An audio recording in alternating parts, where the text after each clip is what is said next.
सर्वोपरि, देश ही हो जिसकी पहचान। अग्निपथ योजना भारत सरकार द्वारा 14 जून 2022 को सशस्त्र बलों की तीनों सेवाओं में कमीशन अधिकारियों के पद से नीचे के सैनिकों की भर्ती के लिए शुरू की गई एक नई योजना है। सेना में भर्ती के लिए अग्निपथ योजना ही एकमात्र रास्ता होगा। भारतीय सेना में tour of entry duty scheme को दिया गया नया नाम है। इस योजना के तहत सैनिकों को एक शॉर्ट टर्म कॉन्ट्रैक्ट पर भर्ती किया जाना है। सेना के जल, थल एवं वायु तीनों विंग में भर्ती की जाएगी।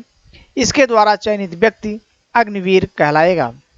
अग्निवीर के लिए योग्यता 17.5 वर्ष से लेकर के 21 साल के बीच उम्र होनी चाहिए। इसके लिए अधिकतम आयु सीमा 21 वर्ष से बढ़ा करके 23 साल इस वर्ष के लिए कर दिया गया है, क्योंकि कोरोना के चलते 2 साल तक भर्ती नहीं हुई थी। इसमें 10वीं और 12वीं पास युवाओं को मौका मिलेगा। अग्निवीरों का कार्यकाल, इन्हें 6 माह के प्रशिक्षण के उपरांत 3.5 वर्ष तक की सेवा करने के लिए मौका मिलेगा, जिसमें से 25% अस्थायी होंगे और शेष प्रतिशत प्रदेश के विभिन्न राज्य सरकारों या अन्य सेवाओं में नौकरी कर सकते हैं, जिसके लिए आगे इस पर चर्चा की जाएगी। अग्निवीरों की सैलरी पहले वर्ष 30,000 रुपये प्रतिमाह, दूसरे वर्ष 33,000 रुपये प्रतिमाह, तीसरे वर्ष 36,500 रुपये प्रतिमाह, चौथे वर्ष 40,000 रुपये प्रतिमाह दी जाएगी। यद्यपि इनकी सैलरी में से सेवानिवृत्ति पैकेज के लिए प्रत्येक माह 30% की कटौती होगी।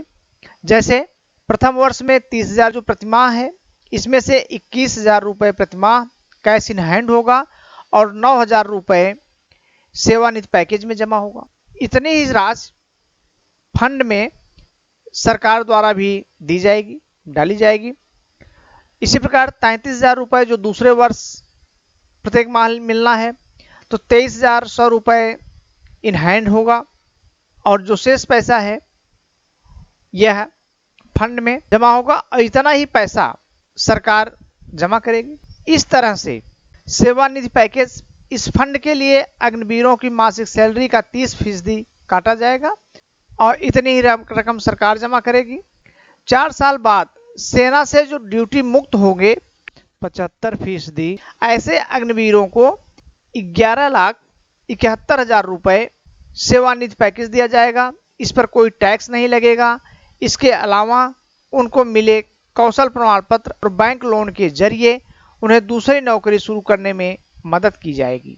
4 साल की सेवा के बाद सेना से ड्यूटी मुक्त किए गए नौजवानों को केंद्र और राज्य सरकार रोजगार में प्राथमिकता प्रदान करेगी। केंद्रीय गृह मंत्री श्री अमित शाह की घोषणा के अनुसार केंद्रीय सशस्त्र पुलिस बल CAPF और असम राइफल में 10% का आरक्षण इनको मिलेगा। इसके अलावा यूपी सरकार, उत्तराखंड सरकार, मध्य प्रदेश सरकार ने अपनी अपनी पुलिस भर्तियों में इन युवाओं को प्राथमिकता देने की घोषणा की है। हरियाणा सरकार ने कहा है कि वह इन 75% अग्निवीरों को सरकारी नौकरियों में प्राथमिकता देगी। सर्विस के दौरान वीरगति प्राप्त होने पर अग्निवीरों को 48 लाख रुपए का नॉन प्रीमियम इंश्योरेंस कवर होगा और 44 लाख रुपए की अतिरिक्त अनुग्रह राशि मिलेगी। इसके अलावा परिवार को सेवानिवृत्ति सहित 4 सालों तक सेवा न किए गए हिस्से का भी भुगतान किया जाएगा। सेवा के दौरान दिव्यांगता हुई तो इसका मुआवजा दिव्यांगता के प्रतिशत के अनुसार होगा। जैसे 100% अक्षमता पर 44 लाख रुपए, 75% अक्षमता पर 25 लाख रुपए, 50% अक्षमता पर 15 लाख रुपए दिए जाएंगे।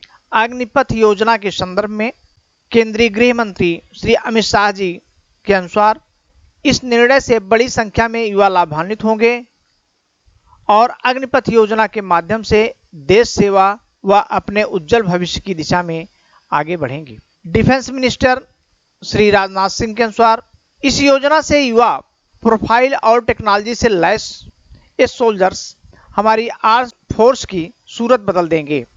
इसी प्रकार नौसेना प्रमुख आर हरिकुमार के अनुसार अग्निवीर को 20 के बजाय 16 हफ्ते की बेसिक ट्रेनिंग मिलेगी। उसे इलेक्ट्रीशियन या मैकेनिक के रूप में प्रशिक्षण दिया जाएगा।